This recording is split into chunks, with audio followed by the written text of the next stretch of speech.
the jam. Bump it up while your feet are stumping. And the jam is bumping. Предаването скрито покрито. И днес ще говорим за Боб. Той се казва Боб. Има деца, които са Боб. Жена му е Боб. Брат му е Боб. Родителите му са Боб. Той живее в Боб. Обича да яде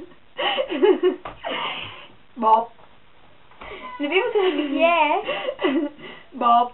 Той не обича хората, когато Боб. И той си играе с Боб.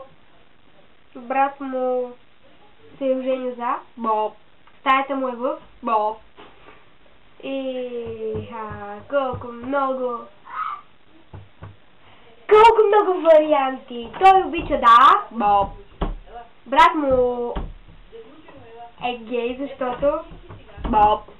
Това беше малко безсмислено, но защото е Боб. И последното нещо, най-важното, телефона му е Боб. А фотоапарата му Боб. Лаптопа му Боб. Има още нещо. Любимата му известна личност е Боб.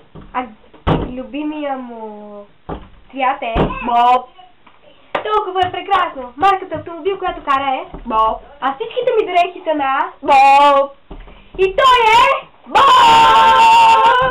Това беше скрито покрито епизод, в който говорихме за Боб. Ако имате нещо, въпроси към Боб или към семейството на Боб, напишете ги там отдолу. Боб и Боб. Боб ще ви отговори. Боб.